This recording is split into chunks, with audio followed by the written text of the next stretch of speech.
Welcome back to the deep dive. You know the mission. We take that pile of research, those dense notes you send over, and try to make sense of it all, make it knowledge that actually sticks. Right. And today, wow, the stack we got outlines something, well, much bigger than just politics. It's talking about a centuries-long plan for absolute power.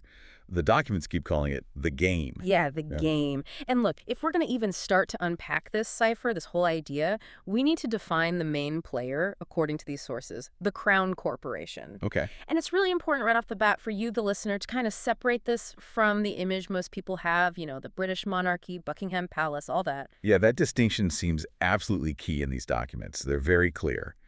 The monarch you see, the king or queen, that's the public face, a figurehead. Exactly. But the Crown Corporation, that's the name they use for the real inner circle. The board of directors, essentially, for the planet, as they see it. That's how it's framed. A supranational entity.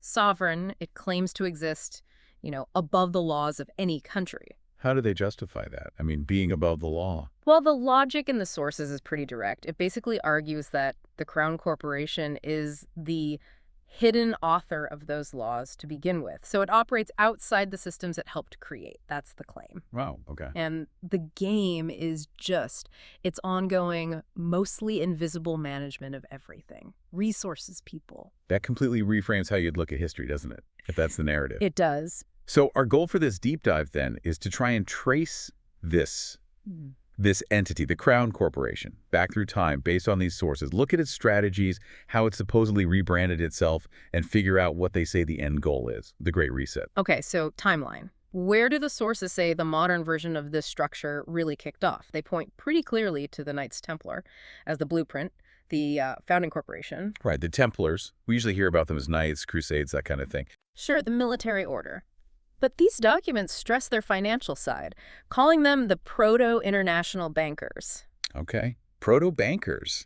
How so? They built something that was, well, revolutionary back then, a global financial network, supranational, independent. It crossed kingdom borders, wasn't really accountable to any single king. This was like the first version of the financial infrastructure for this global game. Yeah. They showed how wealth itself could be sovereign, you know, not tied to land. But then, 1307, the big takedown of the Templars. That's usually painted as their end. Right, but the sources here suggest something different. Not an end, but the first major strategic shift. A rebranding, almost. You mean they faked it, their destruction? That's the claim. An orchestrated demise. They got too big, too visible, too conspicuous, so they staged their own downfall. And then what? Just disappeared with the money? Not quite. The sources argue they didn't just hide the gold. They sublimated the power structure itself into something more subtle, more permanent. The English legal system, common law, they claim the Templars' old HQ, the Temple Church area in London. Okay. That became the sort of spiritual and legal hub. By embedding their sovereign status within the law itself, they essentially made the city of London, that financial square mile, the untouchable fortress for the Crown Corporation. So power shifted from being guarded by knights to being guarded by, like, legal immunity. Exactly. Hidden in plain sight within the financial and legal framework. Much harder to attack. Okay, so once they allegedly secured that base, that sovereign fortress in London, they needed ways to expand the operation, manage things globally. This leads into the age of exploration, which the sources call managing the zoo. Yeah, the zoo. And that's where the chartered companies enter the picture. The Virginia Company, the East India Company. These weren't just businesses. The sources frame them as direct subsidiaries of the Crown Corporation. Not the British government, but the corporation itself. That's the distinction they make. Corporate arms extending the legal and financial structure built in London. Let's clarify that term, zoo. When the sources use it, what or who are they referring to? It seems to mean the general population, us, the pawns in the game. Managed, the sources say, through controlling information and engineering boom and bust economic cycles, basically shaping perception and keeping people dependent. The walls of the zoo are like economic insecurity and what you're allowed to know. Okay. And the Virginia Company's role was building the American pen. Precisely. A huge new zone of control across the Atlantic. It used contracted servants, that's the term in the documents, for the people doing the work, the pawns to build it all up. And the point was extraction. Absolutely. The charters, the taxes, it was all designed so the wealth flowed back to the city of London. Dependency built in from the start. But there's one company the sources really zero in on. the East India Company, the EIC. They had a more critical job than just setting up colonies. Much more critical, according to this narrative. They were the muscle, the corporate army and navy, and their specific task beyond trade was guarding the biggest secret on the board, the Pacific Gate. The Pacific Gate, what is that supposed to be? A place? It's a bit cryptic. The sources link it directly to managing the zoo. It implies it's not just a location on a map, maybe more like a mechanism or a conceptual boundary. A mechanism for what? Well, it's called the absolute key to the whole operation, something the pawns must never know about.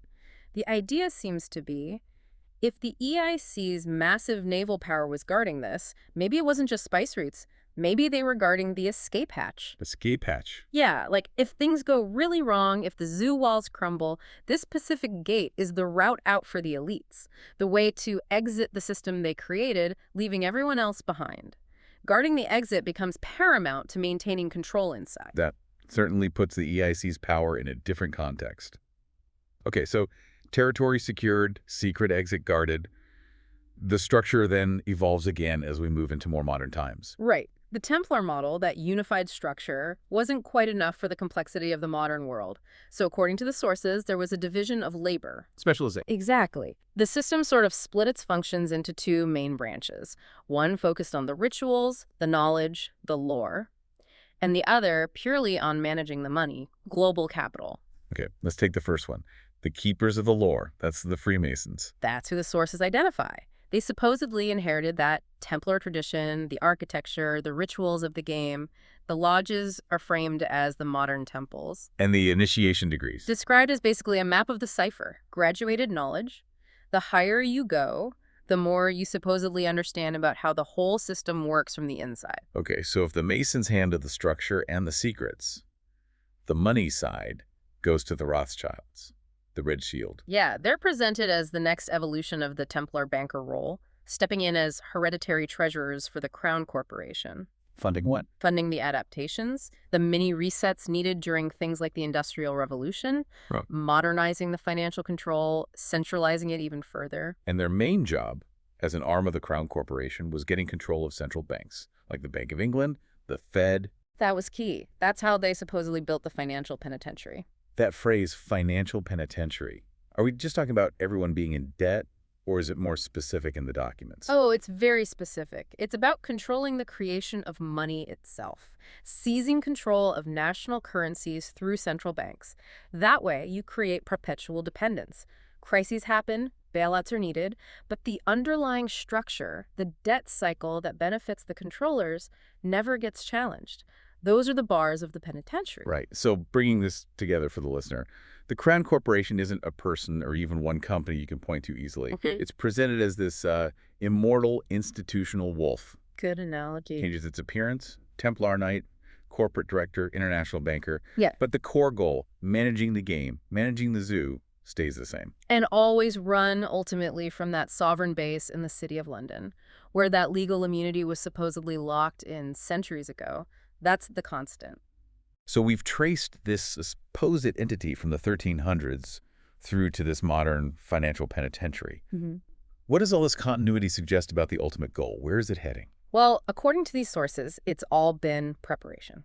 Managing the pawns, refining the control mechanisms, all leading up to the final stage. The Great Reset, which they frame as the moment the control structure gets locked down, maybe technologically enhanced for whatever the next phase of the game is, perhaps making that Pacific Gate, that escape route, irrelevant because there's nowhere left to escape to. Exactly. And that leads us right into the final thought we want to leave you with, reflecting on all this. If this narrative of a supranational control system operating in cycles with these strategic mini resets, if that holds any water according to these sources, then you have to ask yourself, looking at recent history, the last few years, decades, what major event, be it financial, like 2008, or geopolitical, or even, health-related, Right. what seismic shock could be interpreted through this lens as the latest mini reset? An event designed not to break the system, but to actually reinforce it, to modernize the controls, and maybe tighten the bars on that financial penitentiary. That's the question to ponder. What might the latest turn of the screw look like if this framework is how you choose to view things? Lots to think about there.